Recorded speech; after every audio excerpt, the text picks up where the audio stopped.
Marley was dead to begin with, as dead as a doornail.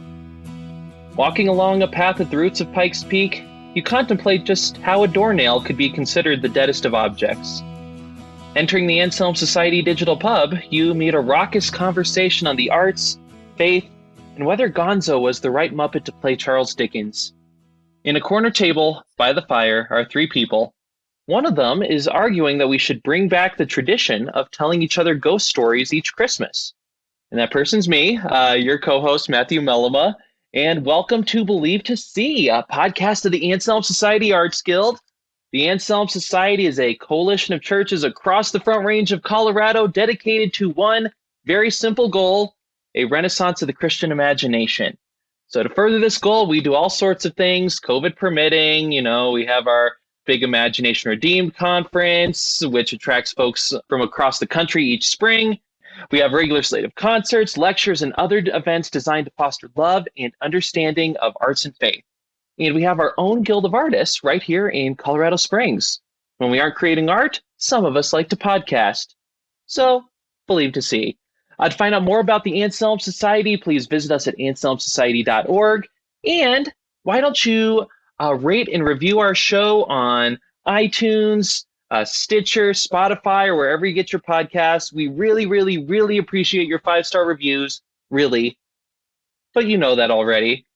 Let's turn to the subject at hand, and I'll give a little background on this subject. About a month or so ago, talking with my mom says, "Hey, Matt, you know what you should do for an episode? You should all discuss the different Christmas Carol movie adaptations, and you can all discuss which one you like the best." So I do my polite, "Okay, that's a nice idea, Mom. All right," and just sort of change the subject then. But then as I start thinking about it, hey, that's actually a good idea, especially considering that my own household is sharply divided on the subject of what is the best Christmas Carol. So be nice to sort of get this all settled right now. So I thought I'd bring in two renowned Christmas Carol experts, Mandy and Evangeline. How are you both doing? Good. Doing well. Okay, good. So I will say I contacted you both about this show idea maybe a couple days ago, and I was pretty blown away by the preparation you both were doing. Mandy, it sounds like you kind of went on a Christmas Carol movie binge. Is that right? I think we both did. Because I was thinking, oh, sure, I can think of 3 that I like. And then I thought, wait a minute, I can think of one that I don't like. And I can think of 2 that I like. But surely there are more out there. And boy, dang, are there. Oh, my gosh. Oh, yes. I was surprised. In searches, I kept turning up another version. It's crazy. Yeah. I mean, it really is. I was doing the same thing. I don't know if anyone else watched the very first film adaptation of A Christmas Carol, which was filmed in 1901. It's silent, obviously, and lasts 4 minutes and 55 seconds. I will say, don't mean to brag, I watched the entire thing to prepare for this episode. Dedication. Well, dang, I wish I'd asked you because I saw that there were a couple silent versions, but I just assumed that they would be lost to history. Shoot. I'm going to have to watch them again. Some of them were, yeah. But the very first one has not been lost to history. They even have kind of 1901 special effects to do the ghosts. It was actually kind of cool. Oh. Matt, it's just like you to do extra credit, Yes, true. I think I can be pretty confident in saying that you were the teacher's pet, right? Oh, you were a front row kid, weren't you? Were you a front row kid? Yes. So that's actually a good question. Basically, Matt is Hermione, right? Yes. Well, thank you. I take that as a really, really nice compliment. But I was the sort of kid who would always do all of my homework. Any extra credit, I'd be doing it. But I was not a front row sitter, and I was not a class participator. So I would do all that, but I'd try to sit in the back corner, and I really just didn't want the teacher to notice me. And that kept up consistently. So you had kind of an emo, there was an emo version of Matt. Out there. I just want to picture Matt, wearing dark clothes. Emo Hermione. Yeah, that's pretty much hair it. in his eyes. I'm enjoying this way too much. I was just trying to imagine the hair in the eyes. Matt's I'll let you know. got I had frosted tips in high school because it was fashionable back then. I remember right. we discussed that once on Yep. another Oh podcast. my gosh. You just lost all credibility in my eyes. I know. Okay, Yeah. pivoting can't conversation respect you topics anymore. quickly. So let's talk in general about A Christmas Carol itself, because first of all, it doesn't involve talking about me in high school, but also Okay. this is probably one of the works of literature that's had the most profound impact on, just our modern culture, whether we Yeah. realize it or not. So let's start with some little background for each of us. Mandy, what's your experience with A Christmas Carol? Like, what did you read it growing up? Did you watch specific movies? What was your deal with it? I actually did not read it until I assigned it to students when I was a teacher. And the reason I assigned it is because I felt like my students needed to read Charles Dickens. But, okay, confession time. I am not a huge fan. But that is because I know I'm a huge fan of A Christmas Carol. But I mean, let's all admit, we know that his other novels were written, first of all, as serials, right? And he was paid by the word, and the man had 10 children, I think. So he did, right? Didn't he? Was he the one with 10? I think like Bach. that. No, was the that one sounds with about 15. right. Right ballpark, at least. Bach had 15. I think it was Dickens that had 10. But anyway, I like the writing, but there was always so much of it. I know I don't sound like a very good Anselm person right now, but I think that A Christmas Carol is just brilliant. And I loved assigning it to my students, and they were always surprised by how much they liked it, mostly because they had been assigned great expectations by the teacher in the year before me. So they enjoyed A Christmas Carol better, much more than Great Expectations. But anyway, so that was basically my experience with it. I do remember the 1974, is that right, version, or 1970 version? The one with Albert Finney, which I know we will get to. I remember. Whoa! We'll discuss. Sorry, sort of tipping my hand at that, but yes. Yeah, and we'll discuss that later. But anyway, tipping my hand now. I remember seeing that on TV, but it didn't captivate me that much. But when Peter and I got married in 1992, we got married. Our anniversary was actually just a couple days ago, December 12th. Happy anniversary! Thank you. 28 years. Woohoo! And so when we went on our honeymoon, The Muppet Christmas Carol was in theaters. So we actually went to see The Muppet Christmas Carol on our honeymoon. That's awesome. That is so romantic. I know. So I love me some Muppet Christmas Carol, which tipping my hand there too. That's basically my background. Probably not a very austere, impressive background, but there it is. All right. Evangeline, how did you grow up with Christmas Carol? Okay, I can't go into it too much until we have our discussion, but I did find the version and watch the version that was my introduction as a child. And so that brought back a lot of memories. I don't remember reading it, but I feel like it's one of those things that at some point I must have read, or it was read to me. Yeah. Or it just got into my head somehow through Christmas atmosphere. I don't know. So a couple years back for our Anselm Christmas party, we did a Dickens Christmas. Do you guys remember that? I do. I remember what you wrote. It was wonderful. Yeah. So I think it was Brian asked me, or somebody asked me, probably Brian, to write a monologue for our, actor friend who was playing Dickens. And so I actually listened to A Christmas Carol, and that's the first time that I remember taking it in, not in movie form or play form. I know I've seen it in a play. And I was really struck, I write fantasy, that's my area. So I was really struck with the supernatural aspect and just how powerfully Dickens uses it. So that's what I remember from my own coming to the story. Okay, great. So my like you both, I need to keep my stuff how I grew up on it a little close to the vest, so we can save a little bit of drama for the listeners. But something you did mention, Evangeline, you're feeling that you had read it, even though you can't really remember it. I had this feeling a few years ago. I started a tradition where I listened to Christmas Carol like book on tape in like the days leading up to Christmas. So first time I did that was maybe 5 years ago, and doing that I was like, oh, never read this before, but I kind of have, because so much of the dialogue is just verbatim in all of the film adaptations. Yes. And I think that's a sign of how brilliant Dickens' dialogue was, because Agreed. Yeah, I mean, this was written in like 1843, and all these years later, all the Hollywood scriptwriters like, yeah, that's good. We're not going to get better than that, Right. What reason have you to be merry? You're poor enough. What reason have you to be miserable? Yes. You're rich enough. You're rich There's enough. no such thing as poor enough, rich enough, only poor enough. I mean, it's perfect. It's perfect. You don't need to change it. Yes. And the line, how do you, how do you improve on there's more of, are you going to say the same line? You're going to say the same line. No, you go. Let's say it together. There's more of gravy than grave about you. Yes.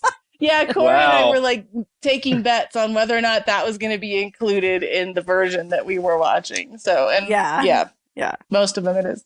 Yeah. I mean, it's just perfect. And I will say just a couple notes on the book. I mean, it's a novella. Before we dive into the movies, that really stuck out to me. One is the kind of setup of it. I mentioned in the intro that I wish we would make it a tradition again to tell ghost stories at Christmas. And yes, it's not broadly known, but back in like the day when Charles Dickens wrote this, that was the tradition. You would tell each other ghost stories on Christmas. So this Christmas Carol is very much in that tradition. Like if you think that one, there'll be scary ghost stories and tales of the glories. Like that's what it's referring to. Exactly. So bring it back. Tell a ghost story to your kids this Christmas. I agree. Absolutely. I know Evangeline does too. Oh, yes. Something else that I love, the narratorial voice for Dickens is just so good. I mean, again, these are lines that you know whether or not you've read the book. Marley was dead to begin with, like that. And then I just need to read this because I love it so much. Go ahead. Go for it. It's in the first couple pages, and it's Dickens' first real sketch of Scrooge as a character. Oh, but he was a tight-fisted hand to the grindstone, Scrooge. A squeezing, wrenching, grasping, scraping, clutching, covetous old sinner. Hard and sharp as flint, from which no steel had ever struck out generous fire. Secret and self-contained, and solitary as an oyster. The cold within him froze his old features, nipped his pointed nose, shriveled his cheek, stiffened his gait, made his eyes red, his thin lips blue, and spoke out shrewdly in his grating voice. A frosty rime was on his head, and on his eyebrows, and his wiry chin. He carried his own low temperature always about with him. He iced his office in the dog days, and didn't thaw it 1 degree at Christmas. There we go. Charles Dickens, ladies and gentlemen. I love it. Yes. Yes. So those are my 2 notes on the novella, because again, if you've seen one of the adaptations, let's we get to one of the weird ones, you know this, and you probably know a lot of lines from it.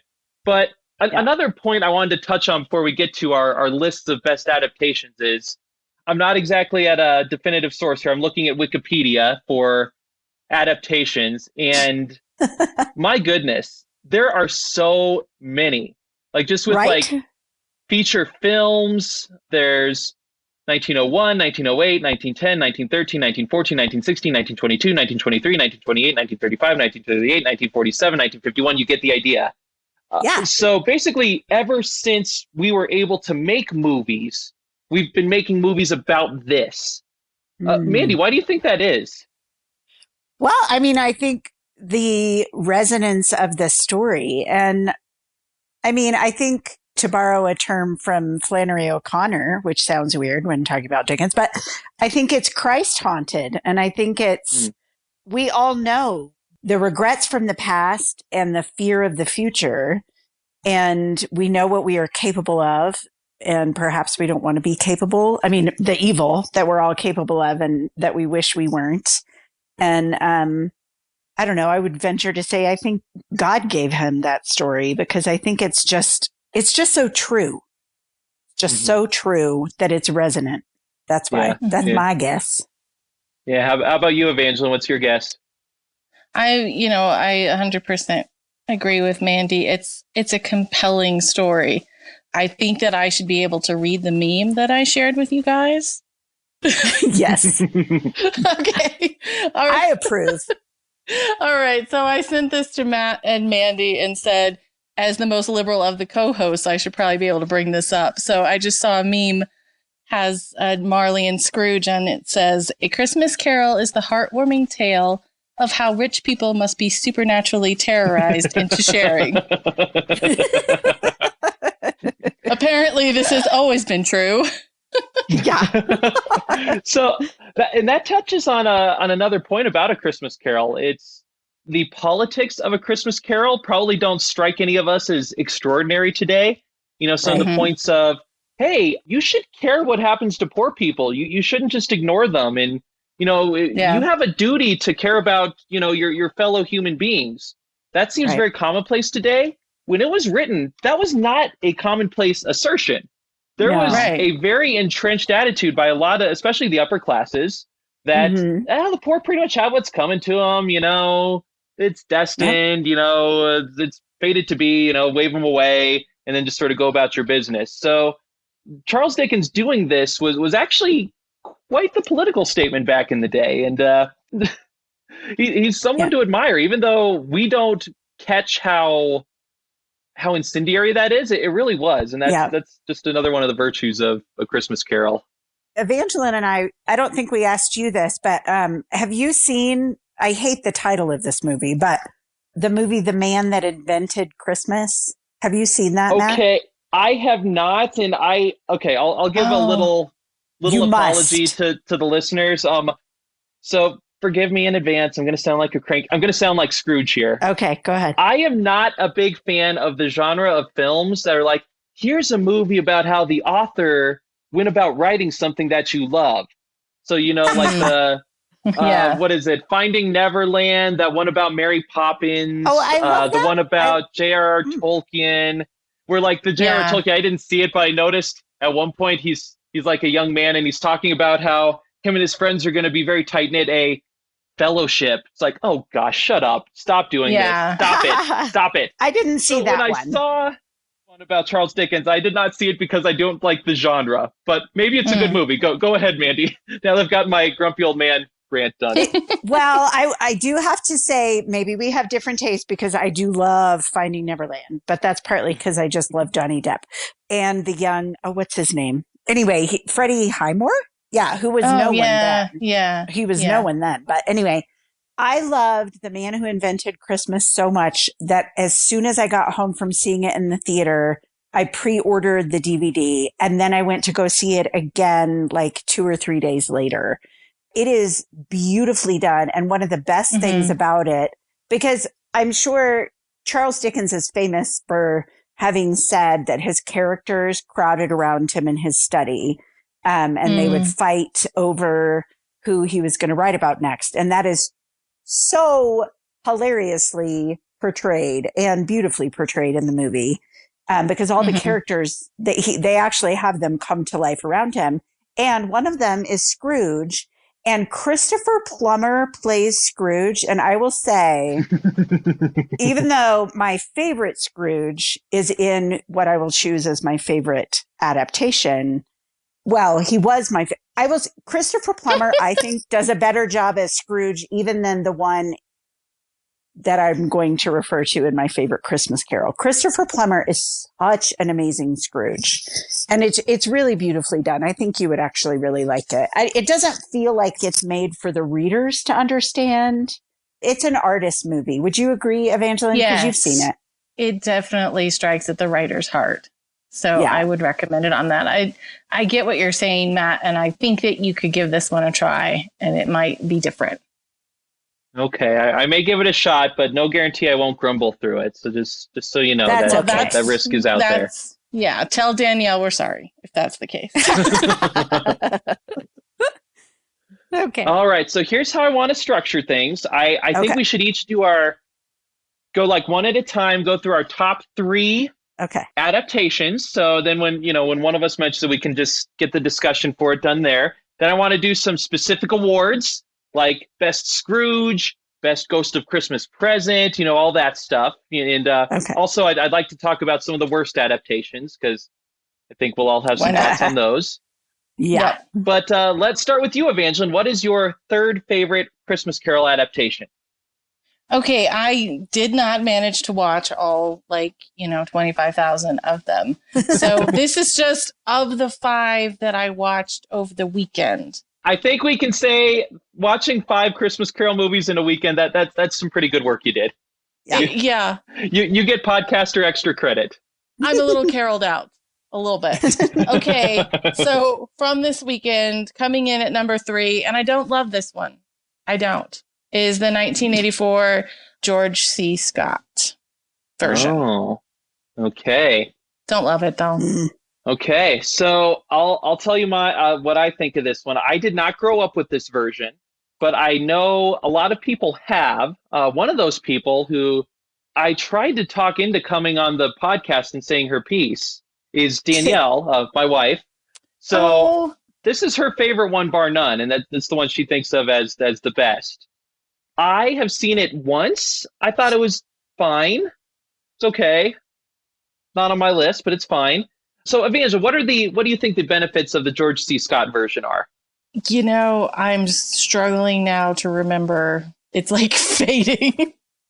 They're all blurring into one. They're all blurring. I don't really remember anything super specific about it right now. Sorry. All right, Mandy, do you have any familiarity with it? Yeah, go for it. Well, here's the thing, and Danielle can be irritated with me. I will accept that. I did not get past the Ghost of Christmas Past when I tried to watch the George C. Scott one. Interesting. Because here's my thing. I started watching it. The first thing I noticed that I thought was positive was that George C. Scott was not he wasn't a caricature.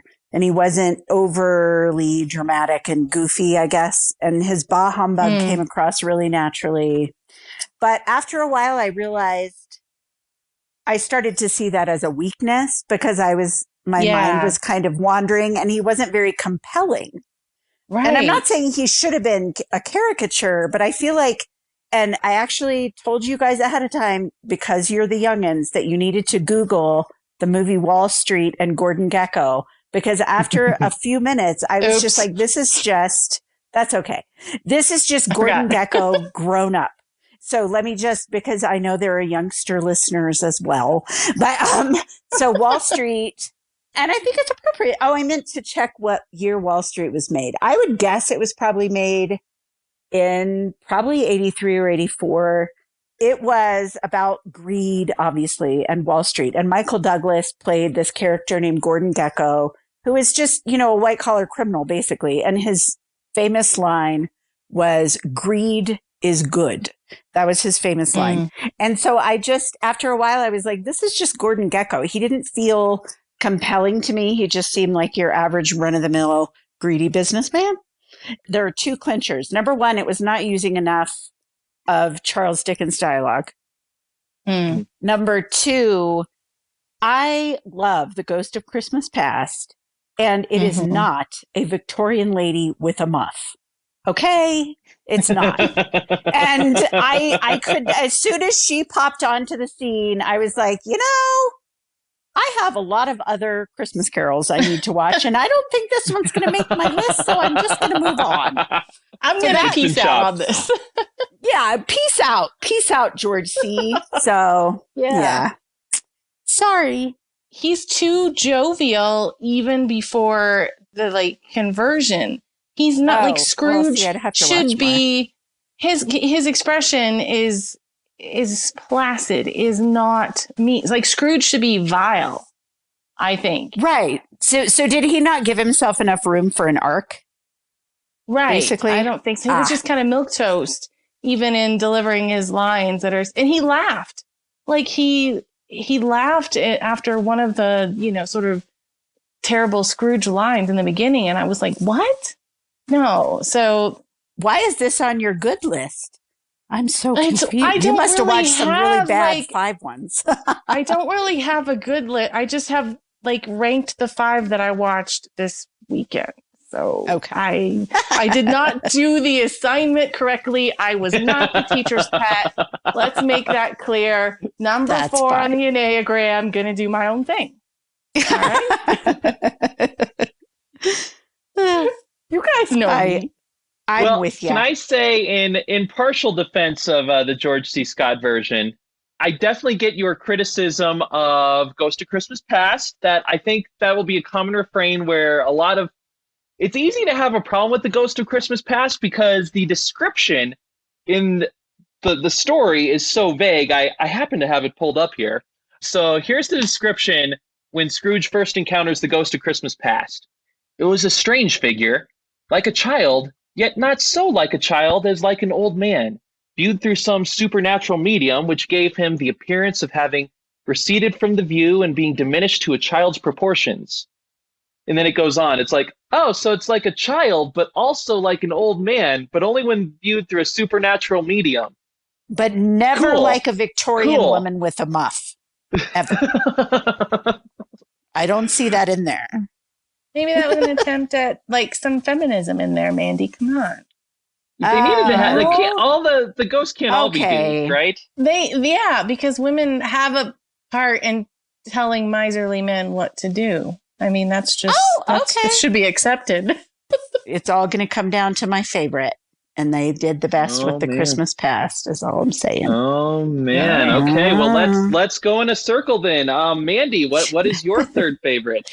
Okay, my third favorite. You guys can giggle all you want to. Is the Mickey Mouse Christmas Carol. That's my third favorite too. Oh, that's my third favorite. It. Like I Girl, didn't you make should. It's like 15 minutes. Okay, let me just like erase the stinking George C. Scott and put the Mickey Mouse in for me because I have watched it. Do remember it. I just didn't watch it this weekend, and I should have like turned off George C. Scott and watched Mickey. Right? That's all right. We forgive you. Because the Christmas Carol is all about forgiveness. So how could we not? Anyway. Right. Okay, so Mickey Mouse, I watched it because I was like, this will just be fun. And I bet it'll be cute. And I, of course, had watched it. It was from 1983. So I, of course, had watched it. But watching it again after having read the book, I was actually very surprised at how much of Charles Dickens' dialogue they used. So it was truer to the text than expected. Jiminy Cricket does not match necessarily the description, but I am all about Jiminy Cricket. That was great. Well, he's like the Ghost of Christmas Past, right? He was, yes. Yeah, that seems like as good a choice as any, given like that description I read. It was like a child, but also like an old man when you view him through a supernatural lens. What? Perfect. The top hat, the wisdom, you know. Yeah. But also, who can argue with Goofy as Marley? That is just perfection. And then the bulldog that I don't think has a name with the cigar is the Ghost of Christmas Future. I mean. Oh, isn't that Pete? Yeah. Pete. Dang, I should have known that since my husband's name is Pete. Shh, don't tell. Anyway. It's a tenuous connection. But also, I just really appreciated it because it's so true not only to the text, but also to Disney and the cartoon, the little pratfalls and everything. I was actually laughing out loud. Aww. It was enjoyable. And I also am all about introducing children to literature as soon as possible. And I also really respected the fact that and of course it's Scrooge McDuck, which this is why there is a Scrooge McDuck in the first place. But Scrooge McDuck, when they get to the future and there's like the tombstones and stuff, I appreciated that they were very careful not to actually use the words dead or death or anything like that. And so I really felt like they were being careful to let parents decide how much they explained what all that meant. So it was enjoyable and it was truer to the text than I expected. And it's Mickey Mouse, you know? Yeah. Oddly enough, I think the Mickey, like Disney characters, can do a good job with the story because, again, like the text does have a lighthearted quality. Like the narrator voice isn't all somber. There's sort of a jovial, like the text starts with him like doing this musing. Well, I don't know why a doornail has to be the deadest of all things, but Jacob Marley was dead as one, you know, so you can see how in that scenario, like Scrooge McDuck could be an effective Scrooge. And I think it took some departures, obviously, but I thought some of its choices are actually kind of interesting. I thought that Jiminy Cricket was a really good choice for the Ghost of Christmas Past. Yeah. And I think that's, again, as good of a casting choice they could have made. The choice to make the Ghost of Christmas Present like a giant, that was weird, but I kind of liked it, and it was a lot of good humor there. Mm-hmm. Yeah, it gets the story across. It's not long. Like, it's what, like half an hour? If that. Yeah. Yeah. So, yeah, I think it's a really great adaptation. Mm-hmm. Agreed. And because that was going to be my choice for number 3, we go back around to Evangeline, who, with her third choice, picked a movie she did not like. So let's see if she likes her second choice. It makes me wonder what 4 and 5 were, but we'll talk about that for now. 4 and 5 are rather dreadful. We'll have to bring that up at the end if we have the time. Okay, number 2. Yeah, Mandy, I don't know. You might be mad at me on this because I had to put Muppets in number 2. I know. I'm not mad I know. at you. I was. Okay. Are you sure? No, I totally am not, because I struggled. I actually struggled. Okay. I was fully prepared for Muppets to be number 1, and it almost was until I found the one that was my childhood one. So Muppets gets high ranks across the board. Michael Caine. I mean, come on. Right. Right. And so many good things about it. It's just so watchable. You know? Yeah. So I think we should spend a lot of time on Muppets Christmas Carol, because I get the feeling that if we were to do a poll of America, and if we ask America, okay, you're not trying to impress anyone, you're not trying to look smart at a cocktail party or whatever, what's your favorite Christmas Carol? I bet this one wins Running Away, because it's a really good adaptation. It really a lot of it, sort of broadly, a lot of the stuff I just said about Disney applies even more so to the Muppets. I love the Muppets, but the Muppets, they are really good at having this attitude of whimsy, being kind of irreverent, but in almost an innocent way, which is a very hard line to walk, but the Muppets do a great. I think it's a good vehicle for them. Yeah. Oh, can I make one more point in partial defense of George C. Scott, just so I need to make sure I maintain peace within my household? Important. Okay. I can tell Danielle that I defended her. Okay.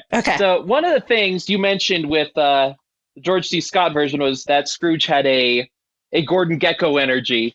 And I think that is probably true, but I think it shows how strong of a character Scrooge is, where he is the sort of archetype who just seems to exist in the world. You know, again, it was written in 1843. Wall Street was 1987. Today, 30 years later, we still see that. And I love how the villain isn't someone who's obviously bad in the way that we think of it. You know, he's not like a murderer. He's not a thief and he just takes stuff. He doesn't do any of that stuff. His sins are greed and dishonest business dealing and oppressing the poor and all these things that you might not think of on the surface as sins, but that are still equally sinful. Yeah, they're almost socially acceptable sins. Exactly. But that sort of thing applies to Michael Caine's character in the Muppets too, just as much. So Mandy, the floor is yours. Tell us why you love this version so much. Muppets? Yes. Oh, okay. So am I skip, because we all know it's my number 1. Are we blowing that? That's okay. It's okay. We're having we'll have the talk now. It's messy.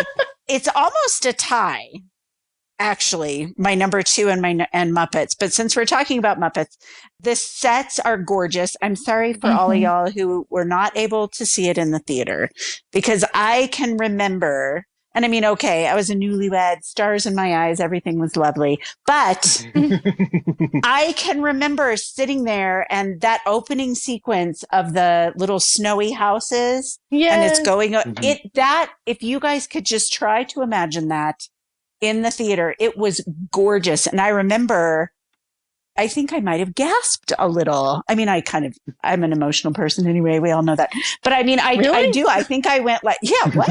Me? She's going to beat me. But yeah, I remember going, because now I don't know if y'all know this, but this was the first Muppet movie made after Jim Henson died. So the pressure on Brian Henson, his son, was enormous. And I don't remember being skeptical of it at all. I was excited because, I mean, the Muppets are the Muppets, and Peter and I both grew up watching the Muppet Show. So we love the Muppet. So I don't remember worrying that it wasn't going to be good. We were excited because it had been a really, really long time because, I mean, the production value, it took them forever, but it more than paid off. But also, you asked at the beginning in your little opening, Matt, if Gonzo was the right casting choice for Charles Dickens. Yes, he's perfect. And then just the way that they balance the humor with Rizzo and Gonzo. And then they just make very wise choices. Like even the fact that Rizzo and Gonzo leave right when the Ghost of Christmas Future comes, because yes, you're on your own. You're on your own. There's no place for humor in that part.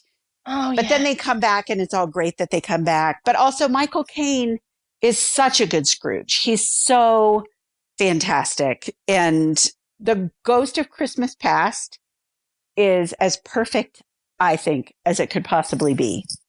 Yes. Based on the ethereal description. Totally agree with you. And peeking ahead a little for my category of best Ghost of Christmas Past, I was going to say Muppets because you can tell they gave it their darndest to match that impossible description. And I think they pretty much nailed it. I think they got it as close as you can. Yeah. Absolutely. And the songs too. Every single song is just fantastic. Yes. Okay, guys, I want to pitch a future podcast that's Muppets as art, wherein we watch like as many Muppet movies as we can. And we talk about how they are actually art, because humor is hard. Yes. And the artistic quality of, like you mentioned, the set, so they take your breath away. That is work. Yeah. That is art. And then we also get to watch Treasure Island with Tim Curry.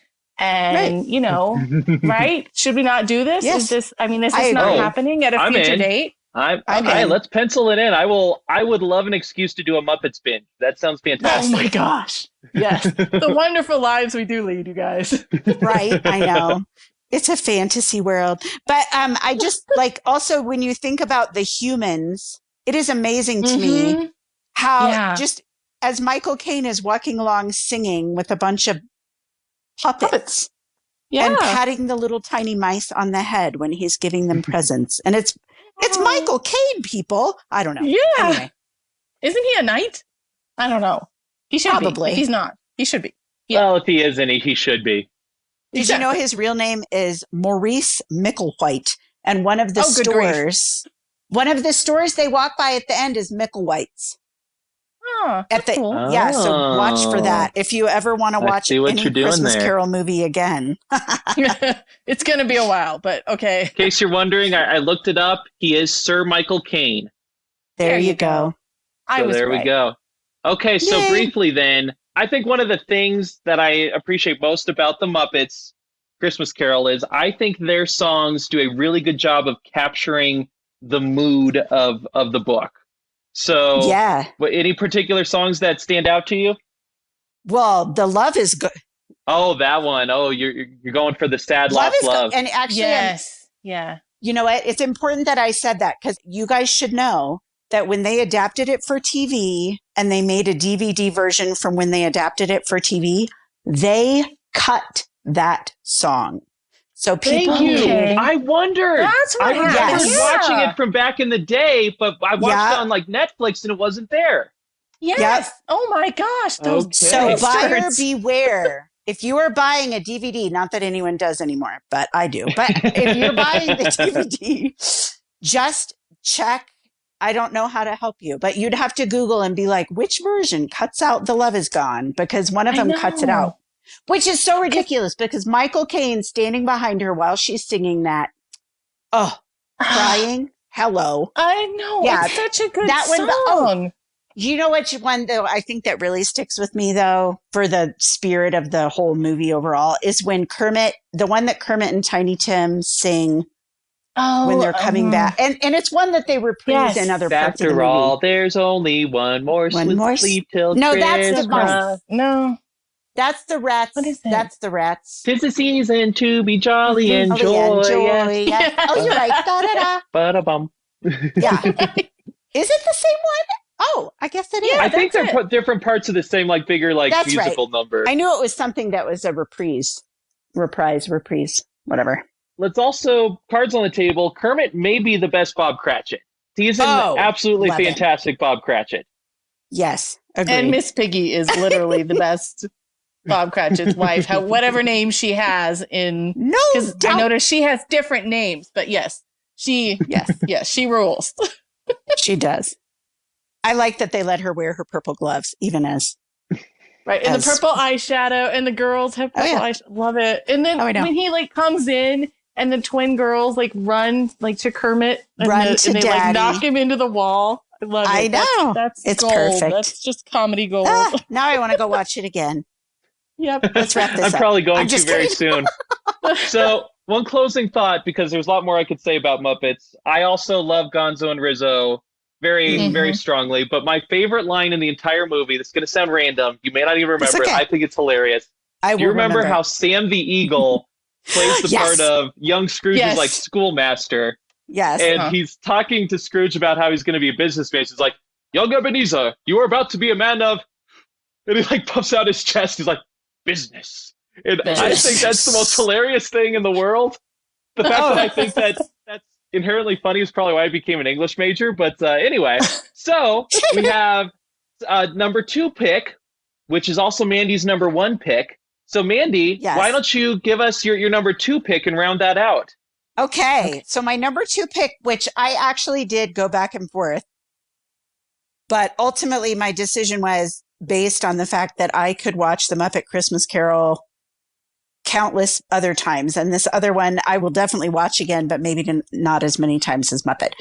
So number 2, very close to number 1. I was very surprised. The 1951 version, which I think the British version is called Scrooge and the American version is called The Christmas Carol, or vice versa. But anyway, the actor is Alastair Sim, and I had never heard of him. He's Scottish.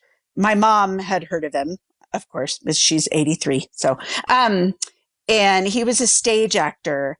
So basically, okay, so some doofus at some point colorized it. I would never, don't bother with the colorized version, because one of the best things about it is that it's black and white, and they did all the things that are unique to black and white movies. Like there's this one scene, the scene when Scrooge is coming home and he's walking up the stairs. Oh my goodness, the shadows of the banisters and all that stuff. Basically, it felt like a good old fashioned ghost, like almost a horror movie from like the 50s. So that was point 1 in its favor. Also, the special effects were so delightfully cheesy. Oh my gosh. They have like this hourglass, like twirling. And I don't know, you'd have to see. But anyway, they had an old man for Christmas Past, but that was kind of okay with me. He was in his little nightgown and all that. But one of the biggest things that they do that's different from other versions is they fleshed out his backstory like nobody else. The Christmas Past stuff took, I would say, the majority of the movie. Was the Christmas Past, to a point where I was, for a moment, I was like, this is kind of like It's a Wonderful Life, where you're really seeing, except not. It's a not wonderful life. It's the opposite of It's a Wonderful Life. But anyway, like they gave so much more backstory to how he became who he became. And you really see how they kind of follow his trajectory from the young boy to like all the disappointments, but also choices he made that led to the greed. And they just did a really good job of that. And Alastair Sims is just lovely. He was just lovely. I mean, kind of goofy, but I would say melodrama in all the best ways. And oh my gosh, the Marley guy, that man can wail like no one. He was really good at wailing. But there were parts where I was like, I'm actually scared. And then even at the end, his redemption is really humorous because he's acting like a complete nutcase. Like at one point, he has a housekeeper and she's like freaking out and screaming because he's being not like himself. And at one point, he's like, I need to stand on my head. And he like goes and he's going to stand on his head because he's so happy. And I mean, it was just awesome. And he like can't stop There's one part where he's like, what? He's talking to himself and he's like, why am I so happy? What do I have to be happy about? I don't know. I can't help it. And he giggles. I'm not making it sound as good as it was. Yeah, it was a very full experience of how Scrooge became. And so his redemption felt that much more invested in it because you knew him more than you do in the typical version. So I had to watch it on YouTube because it's nowhere. Oh, okay. Yeah. I did a little bit of a scan of like what the critical view is of a lot of these, like seeing different lists. Some are just from like jaded nerds, but others seem to be from more legitimate sources. And that seems to be the version that's considered like the first definitive version, the 1951 one. That's why I chose to watch it among all the others, because I was like, let's see why they like it.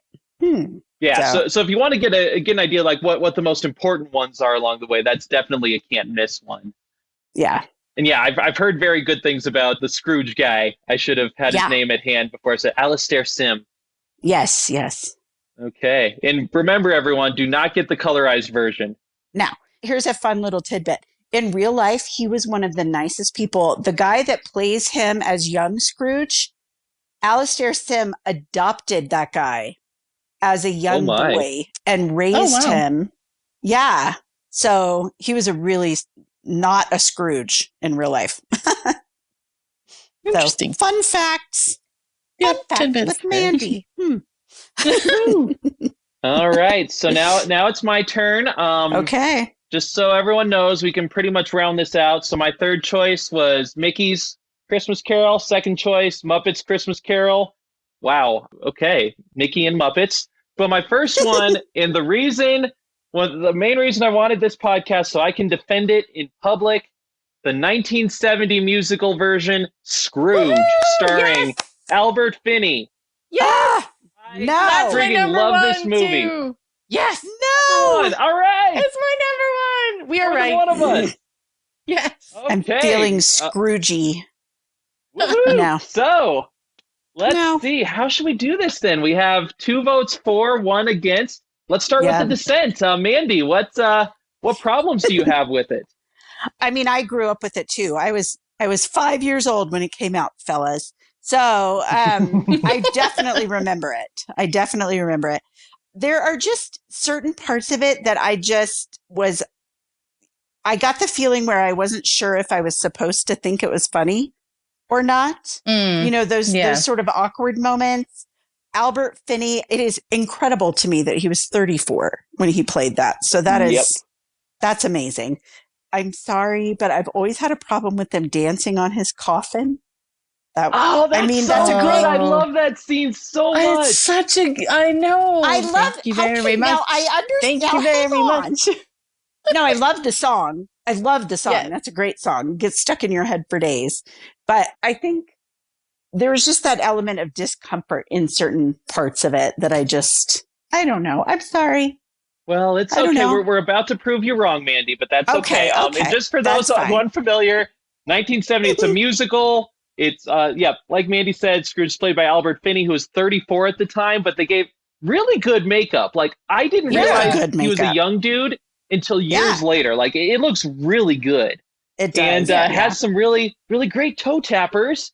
And I love it to pieces. It's the version I grew up with, so I would watch it like every single year, and I just love it so much I can't even evaluate it fairly because it's such a basic part of me. But Evangeline, why do you love it? Okay, well, first I got to say, Mandy, that Corey is in your corner. He hated it. when I asked him why, he said something vaguish like the 1970-ishness of it. Oh, there you go. It's extremely 1970s. It is. Yes. Yeah. So and the milk of human kindness, like Oh, I love the milk of human kindness. No. Okay, so listeners, for those of you who don't know, when he goes to the Ghost of Christmas Present, he's this big dude with a beard. He's wearing like a velvet nightgown, and he's showing a lot of chest hair. And he gives Scrooge this big goblet of wine, which is the milk of human kindness. And Scrooge gets drunk off the milk of human kindness, and it's great. Immediately. And he sings about how much he loves life. Yes. Yeah. Oh, that song. I know the music. The music is one of the biggest factors in why it's the best. But one of the reasons, and maybe this comes down to absolutely personal taste, but Tiny Tim is not cloying. That's true. That's true. I don't know how that child managed to pull it off because, and okay, I watched 5 versions. And so by the time we got to God Bless Us Everyone, I was like, can't that kid say anything else? Shut up, kid. Exactly. Like, I'm so tired of it. But the actor who plays Tiny Tim, he pulls it off. He, has just a lovely little voice, and it just was spot on, and that's hard. So that's one of the points. He's really good in the 1951. Yeah. They give him more lines. Is he? Okay. And he's I think, so sweet. Albert Finney is one of the biggest, other factors in why it's such a good. He's fantastic. Yeah. Well, and Alec Guinness. Oh, yes. Oh, my gosh. Though Alec Guinness as Marley is something else. I don't even know. Oh, that's right, boys and girls. If you're on the fence about whether you should watch this, Obi-Wan friggin' Kenobi is Jacob Marley. And do you know when I realized that? I realized it today, as this day that we're recording. I have been watching it forever, and I never figured it out, but he's so good. He's so weird, and his mannerisms are so off. His delivery's weird, and it's all very dissettling, which is, you can tell it's exactly what he's going for, and he nails it. Yeah. Yes. So a couple points I wanted to make about this one that I think it does particularly well. I already mentioned great Marley, great Ghost of Christmas Present, great Scrooge. The way that they arrange the songs, I think best highlights the redemption narrative. So you talked about how it's Christ-haunted, Mandy, and I agree, and that's how it is, and I think all the good adaptations have that. But I would say, humbly, knowing that I am extremely biased, this version does as good a job of any of them because of the way it inverts all of its songs. So step back. Throughout the course of the film, they have this series of songs that are meant to highlight how awful of a dude Scrooge is. So one of the first songs is when Scrooge is walking home from his counting house back to his home. He's walking through the streets of London. Everyone hates him. And this group of boys, these group of street urchin, teenage punks, they're following him around. It's giving him craps hey, look, it's Father Christmas. And they have the song, Father Christmas, Father Christmas. He's the meanest man in the old wide world. In the old wide world, he knows it. Yeah, just like these cockney punks giving him crap. And so then there's this other song where, you hinted at, Mandy, the Ghost of Christmas Future takes him to where he's died. He doesn't know that he has died, but he sees all these people who owe him money. He's like, that's Tom Jenkins. He seems unusually happy for a man so deeply in debt. And they're all just cheering. And he doesn't realize that his coffin's being brought out. And all the people, this music number literally has them dancing on his coffin. And it's so macabre, but so good. Just because once it sinks into Scrooge, it's just a really powerful moment. And that's true. The very end, they take those songs, Father Christmas, Thank You Very Much, and they invert it. So now he dresses up as Santa Claus because at the very end, after his redemption, and those same street urchins singing it sincerely. Hey, it's Father Christmas, and they mean it. And he goes and genuinely cancels the debts of everyone who owes him money, and they're genuinely singing "Thank you very much." And it's just like the parable where the man who has his debts forgiven, all of his sins forgiven, immediately goes and cancels the debts of everyone else. It's such a beautiful portrayal that they do so well. And something along those lines too. So Fred, the nephew, and Fred's wife, Fred does, he says his lines. They're very similar to most of the other adaptations. But in the closing song, when they're doing all this other stuff, there's this really, really beautiful moment when Fred and his wife are wandering through. It's like, oh my gosh, Uncle Ebenezer, he's gone crazy. And then Uncle Ebenezer comes, it's like, hey, I'm just a silly old man. I regret all the Christmas I spent and just want to, he gives him a present. And instead of being all mawkish in it, Fred's wife just like, hey, dinner starts at 3. Can we expect you? And it was such a beautiful, just like, oh, that's forgiveness. Brought him back in, didn't need to make a big deal out of it. And that's him being forgiven and brought back to have dinner with his family. It was such a beautiful ending. I will say I have had a tradition for the past couple years on the 12th day of Christmas, so the very final day of Christmas, when the rest of the family is in bed, I will pull up that final music number on YouTube and watch it as my final goodbye to Christmas. So I think it's such a beautiful redemption story. Yeah. So we can talk about the silliness of it too, but I think they've nailed Oh my gosh, the hell scene. You guys cannot defend. I will not defend the hell scene. It scared me though. Oh my gosh. Like I remember as a child that being so scary. Yeah. And so watching it again, like, you know, once we started it and I realized that this was the version, I told Corey, like, okay, I was so scared at the end. And then, you know, it comes where he looks back from the grave and the, you know, the Ghost of Christmas Future, you know, you see the skeleton and I'm like, oh my gosh, that's not scary. That's stupid. Yeah. That's stupid. Yep. I was so scared as a child. So just to sort of tie a bow on this for everyone, Ghost of Christmas Future, standard scene. He goes to see his own grave. It's open because they're just about to put his coffin in. Ghost of Christmas Future turns out to be like a $30 Halloween skeleton that you buy at the store. And he falls into his grave. And then in a scene that makes no sense, I'll admit it, I love this movie to pieces. This makes no sense. He goes to hell, and it's kind of played for comedy. Like Jacob Marley is there, and he's kind of being kind of cheeky about it. And he's showing his quarters, and like demons who are like shirtless guys come and like wrap him in a chain. And that's like the very last scene before he wakes up, and then he's like, hey, I'm back. And that's the redemption. So I am absolutely not defending that scene, but let's say something else that's good. That movie has a fantastic Fezziwig. I love the Fezziwig character, and that one has a fantastic one. One of my old man goals is to one day be a Fezziwig. Dance moves and tights and all, so get ready for that. We'll hold you to it. Okay, so we've done our lists. So now we can do some sort of honorable mentions, some movies that we think are just odd, noteworthy. We wanted to mention some shout outs if you wanted to, you know, talk about someone who's a good, like Ghost of Christmas Future, who we haven't discussed. So Mandy. Yeah. Closing honorable mentions for you.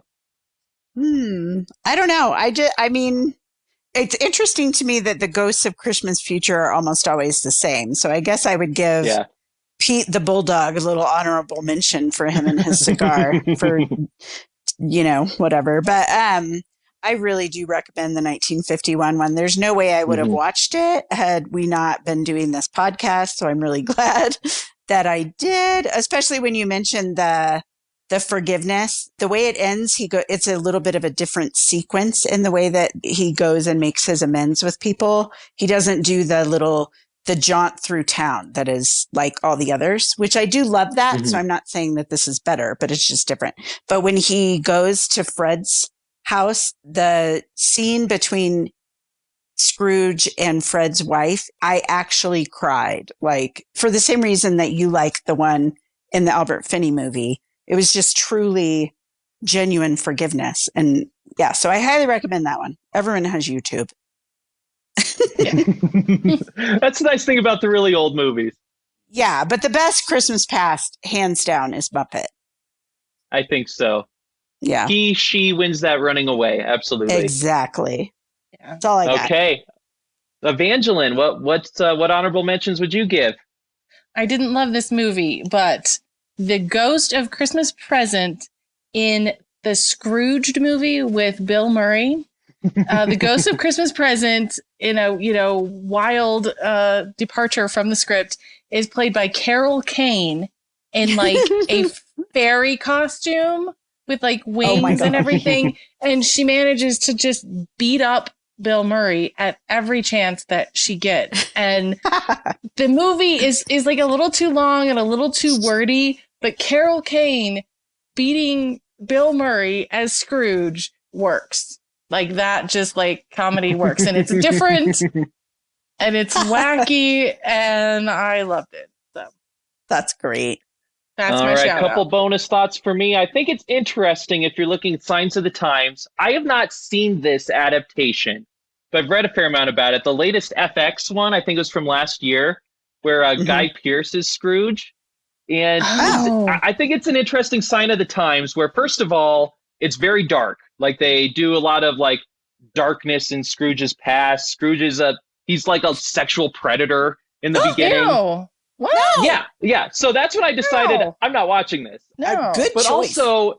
also at the end, Scrooge doesn't really get redemption, which is definitely a sign of our times. That's our culture is very like that sometimes. It's like, no, you don't deserve forgiveness. He's canceled. It's like, yeah, exactly. Down. That's essentially what happens. So I'm not recommending it, but I'm merely noting it as a sign of the times. Yeah. And now, on a brighter note, I think Jim Carrey at least needs a shout out. His version, the Robert Zemeckis version, I'm not sure if it's good. No, I watched it. Jim Carrey gives it his darndest, but the thing that kills it, there are probably many things that kill it. Robert Zemeckis in The Uncanny Valley. Yes, Same exactly. thing that drives me. Oh my gosh, yes. Evangeline, would you like to talk about Do you like to talk about The Uncanny Valley? Because that and Polar Express is like, I can't take it anymore, dude. Just stop. Okay, you can probably, like, I know what The Uncanny Valley is. You can probably word it better. But the weird thing is, I love the word uncanny. Like, I love it. Yeah, it's a great word. But in the term that they're, in the way that they're using it, it's a creepy, almost human, but not quite human enough. And so it's off-putting. It's unsettling. But you talk about that term because, it's weird. It's so weird. And Matt's right. Like, Jim Carrey really does, like, bring it. But, yeah, Matt, talk about that term, the Uncanny Valley. So the Uncanny Valley, it refers to something that is almost human, but not quite. Right. So, a cartoon of a human, you can tell it's not really a human, so it doesn't bother you. A video of a human, that is a human. But the closer you get to human, the creepier it gets until you get to fully human. So that last little jump you need to make, the Uncanny Valley. That is like, so again, like the animation they used in Polar Express, it almost looks real, but not quite. And that not quite creepy as all get out. Yeah. And that's what kills the Jim Carrey version too. Okay. Yeah. I have lots of thoughts on Polar Express, partly because my almost 5-year-old and 3-year-old love it to pieces, and we're reading it like every day now. But my 22-year-old loves it to pieces, but that's okay. But the book, not the movie, right? My boys love the book and the movie. No, my 22-year-old loves the movie. It's okay. I tried. It's out of my hands. Our nightly struggle is getting my almost 5-year-old to pick any other book to read at bedtime. Any other book. It's an uphill battle. But all right. So there we go. We have gone quite a bit over time talking about A Christmas Carol because, I mean, come on, it's great. So if you're out there, read the book. It's not going to take you that long. It's a novella, so you can read it in an afternoon. It's worth it. And also, Muppet seems to be the one that has the most general acclaim. Don't listen to Mandy. Watch the 1970s Scrooge version. Oh, you'll be singing "Thank you very much" afterwards. They should watch it so they can go, "Gosh, Mandy is so wise." Oh, and then watch the 1951 one. It was beautiful. You go. It really was. There you go. All right. So thank you again, Charles Dickens. And as you can all tell, things are winding down at the Anselm Digital Pub. The fire is down to embers. The customers are trundling home. You've polished off your final glass. Once again, Believe to See is a podcast of Anselm Society. Thank you all for joining us at Believe to See, and God bless us, everyone.